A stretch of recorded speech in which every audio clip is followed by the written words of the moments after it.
Hi, I'm Claire from the Healthy Body Happy Mind project, and today we're going to show you how to make kimchi. Kimchi is a kind of fermented food which is very popular at the moment. It originates from Korea, and you can make it in lots of different ways. I'm going to show you a really easy way to make kimchi that is great fun to do, doesn't take too long, and you're going to get a fantastic product at the end of it. So for kimchi, we use a base of half the contents will be cabbage. You can choose either one kind of cabbage or lots of different kinds. Today here, we've got a standard white or green cabbage, depending on how you want to call it. And so we're going to use about half. The container we're using for doing the bashing, this one is a 1.5 litre container. So for 1 litre, you're looking at about using about half a cabbage. So we're going to be doing about 3/4 of a cabbage. The cabbage needs to be chopped quite fine. So first of all, we're going to chop it that way, so you can see quite long. And then up to you after that, if you want to, you can chop it the other way as well to make it into quite small parts. The other vegetables we're going to be using, we've got quite an array today. We've got quite a mixture. We're going to be using some fresh beetroot. So here's beetroot. I've just peeled it, so that's ready to go. We've got some broccoli. We've got some cabbage, some cauliflower, and I also use some of the leaves from the cauliflower. They've got a really lovely flavour as well. Looking at the more spicy kinds of things, we've got here some a fresh chilli. We've got some radishes. We've got a little bit of lemongrass here that we're going to use. We've also got some fresh baby spinach leaves. Spinach gives it a really nice flavour too. We've got some coriander and some flat leaf parsley. And over here, do not be mistaken, that is not a carrot, that is turmeric, fresh turmeric. Turmeric's really popular at the moment, and we just peeled it, ready to go. That's about enough for the size of container that we're going to be making today. We've got some white onion and spring onion, or green onion as they call it in other countries, and some red onion, some red bell pepper, some fresh ginger ready to go. So you want a knob that's about the size, more or less about that size. That works well. We've got a carrot there, and finally some garlic. Now ingredient wise, it's totally up to you. Apart from the cabbage, it's up to you what other ingredients you want to put in. This is quite a nice selection. It's a good selection to choose because you've got different flavors, different textures and different colors, and they work really well together. So we're just going to do a little bit more chopping. We're going to bash up our cabbage, and then we're going to move on to incorporating our other ingredients. So we're going to see you in a moment. So now we've rough chopped the cabbage. It's up to you how fine you want to go. I've done different sizes because I quite like it when you're getting the kimchi out of the container to have all different sizes. We're going to put that into our container where we're going to be bashing it. It's important to choose a container which is non-metallic. So you can use plastic, you can use glass, you can use ceramic. I tend to do the bashing stage in a plastic container just because it's less noise. And then when we're actually making the fermenting, when we're fermenting our kimchi, I put it into either a glass mason jar or into a ceramic jar or a ceramic pot. So in Korea, it's very typical for people to have kimchi every single day. And in one household, they might have, say, 6, 7 pots, and they rotate round. So pot 1 on day 1, pot 2 on day 2, and they take some out, and then they'll put some more ingredients in, stir it around, and that pot is constantly in rotation. So it works really well. So here you can see we've got our cabbage ready to go.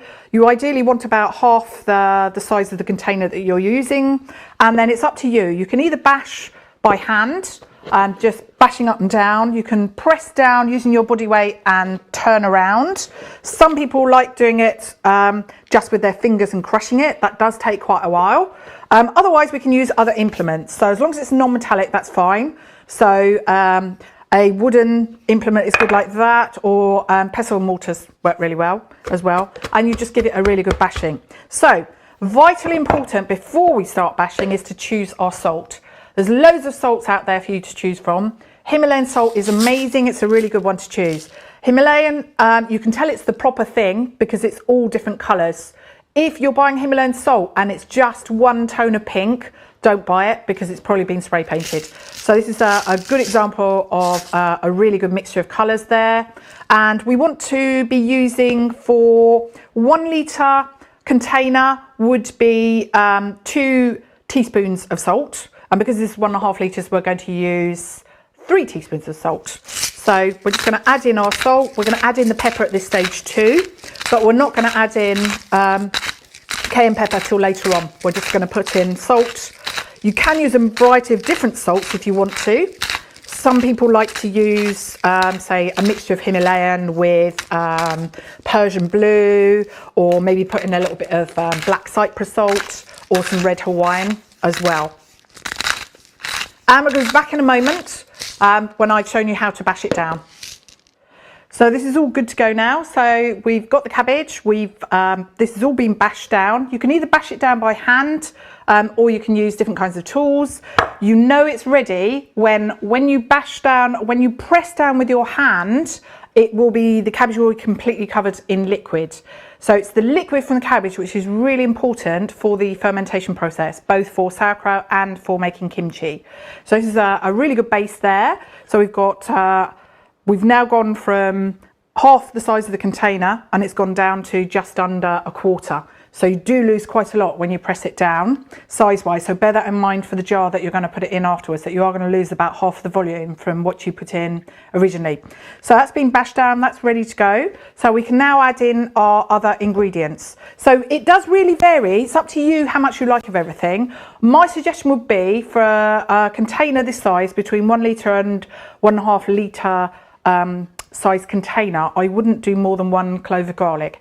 If you're someone that really loves your garlic, you could do more than 1 clove. But I think as a starter, it would be good to say 1 clove of garlic, a handful of each of the other vegetables you want to put in there. So just a handful of broccoli, handful of beetroot, handful of red pepper. We've got a knob of ginger, which is about 1 centimetre cubed. So about that kind of a size. A handful of red and white onion, and again we've got about a handful of coriander and flat leaf parsley, and we've got half a chilli.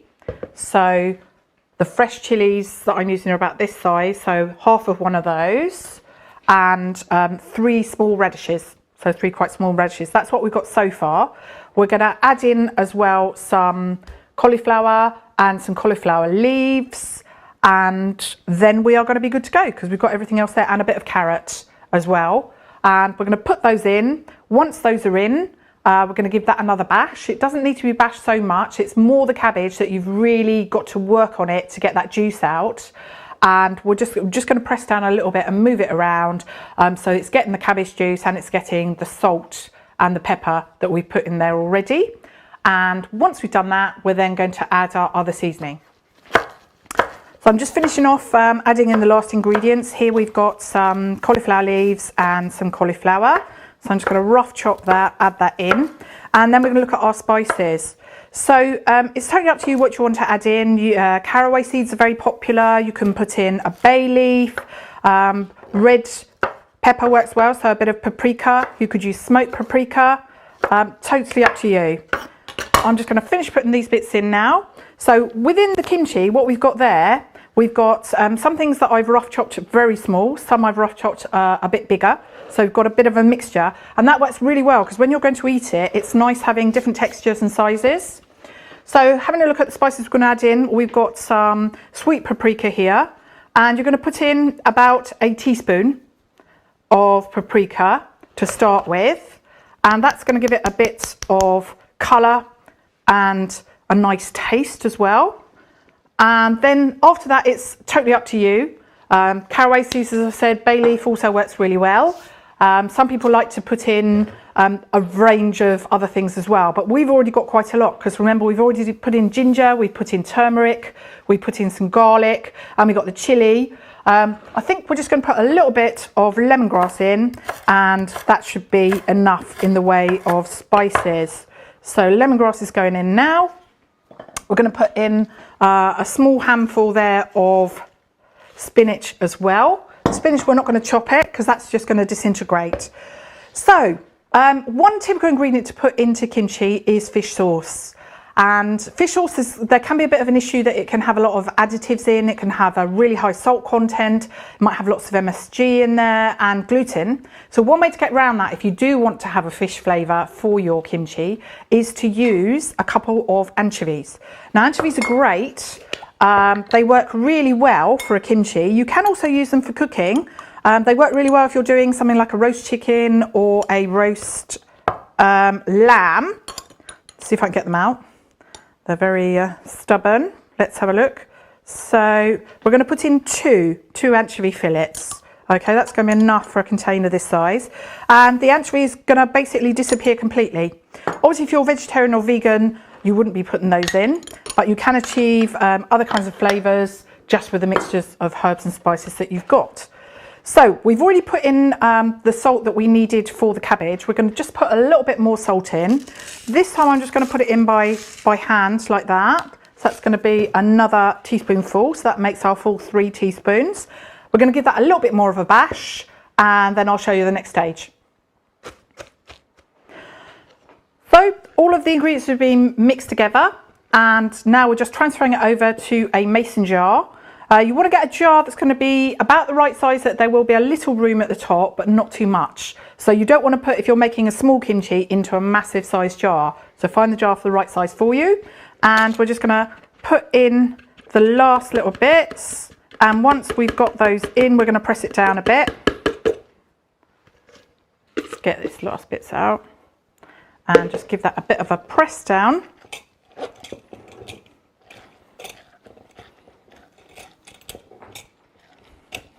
Oh, very juicy. That is perfect.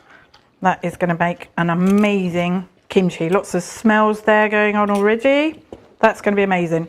So we have our leaf that we pre-prepared at the very beginning to make sure that if you've got a cabbage, you want to choose your leaf that you're going to use for the kimchi or for when you're making a sauerkraut. Put those to one side so you do not chop them up. Luckily we have got extra cabbage, so we're good to go. So we've got our leaf. Normally one leaf is going to be about right. You always want the leaf facing upwards. I'm going to put that into our jar, and if you've got either a red cabbage or a white cabbage like this one, when you first put it in it will be quite stiff, but as the days go on it will get softer, so it'll be a lot easier to get it in and out. So today is considered as day 1 of fermentation. As from tomorrow we are going to be taking out the leaf, stirring it around, and when we're stirring, we are stirring for 2 reasons. One, because we want to get the same flavour all the way round to make sure that everything has got equal amounts of herbs and spices and salt and pepper, but also to make sure that it's all fermenting at the same rate. So it's important that we take that leaf off every day, stir it around, and we're using a non-metallic object for that. So that could be a wooden spoon, you could do it with your hand, with chopsticks, so it's something made of plastic, wood, bamboo is absolutely fine, but it mustn't be metallic as from tomorrow. Then on day 5 you're going to be ready to go to eat your kimchi. You can test it on day 5. You might find, some people find on day 5 it's not quite there, it's not quite ready for them, so they might wait till day 7. Normally for me on day 5 it's perfect. It's going to have the absolutely ideal taste the way I really like it. So whilst it's fermenting, you've got 2 options. You can either leave the mason jar like that, so there's a little bit of leeway there, or you can close it down completely, in which case it will ferment more quickly. You've also got the option of taking away the little rubber seal that it's got on there. You can pull that off, store that in a drawer, and then there will be a tiny little bit of a gap there. So once a day from today's day 1, so tomorrow and the next 4 days afterwards, we're going to be stirring it around, seeing if it's ready to go. Once it's ready, we take away the big leaf.